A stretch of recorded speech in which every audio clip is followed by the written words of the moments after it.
Welcome to the first episode of CIO Career Coach, where we discuss approaches to developing your strategic job search and putting it into action.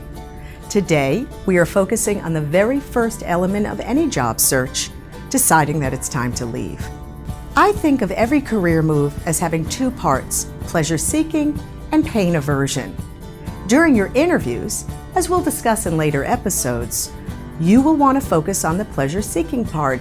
I want this job because it seems challenging and meaningful, and I'd be good at it. But today, we'll be discussing the pain aversion part. I'm ready to leave my current job. Now, sometimes the pain aversion is acute. I just got fired. And sometimes it's mild. I'm getting bored. But when you consider the fact that a job search can take as long as 6 months, even if your situation is tolerable, you should think about putting the pieces in place to move on, just in case things change. Reason to leave number one, you've hit a ceiling. Maybe you're a divisional CIO and your boss, the global CIO, isn't going anywhere for a while. Or maybe you're a director of application development, and rather than getting promoted, you've just gotten a new boss. If you see a ceiling and you are ready for growth, it may make sense to look elsewhere for growth opportunities. Reason to leave number two, you're a turnaround CIO in maintenance mode. Most CIOs thrive on driving change. If you were hired to fix IT and the CE does not want to invest in IT innovation, you will get bored.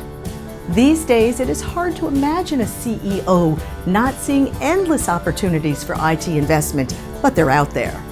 If you are working for one of these CEOs, by all means, work hard to make a strong business case for innovation.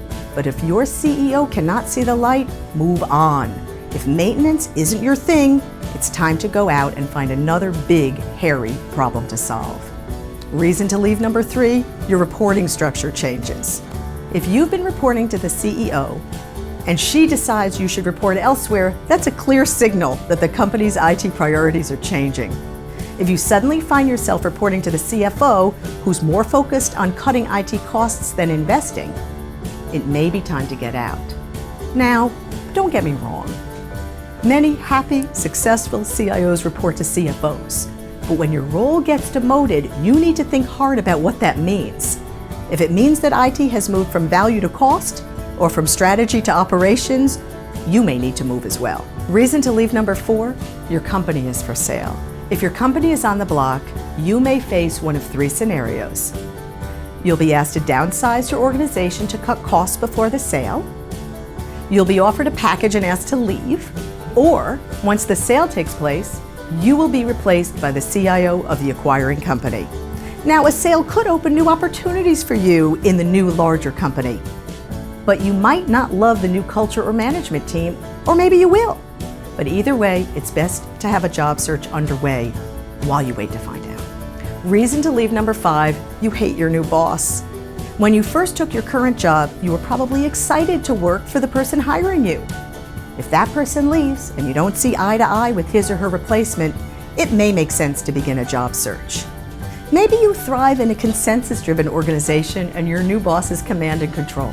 As you spend the time doing your best to nurture the new relationship, you should also be evaluating new opportunities. Reason to leave number six, your company or industry is failing. Staying with a dying company that cannot reinvent itself to survive will give you valuable experience. It will build your character and teach you enough lessons to fill a book, but you're not obligated to go down with the ship. Once you've done all you can to improve your company's future and the outlook is still grim, it may be time to look elsewhere. Now, don't get me wrong. I'm a big fan of doing your best to change any one of these situations, but sometimes the ability to change a tough situation is beyond your control. In that event, you owe it to yourself, your career, and to the lucky new company that hires you to move on. So that's it. 6 signs that it's time to start putting your strategic job search in place. Next up, how to build your brand.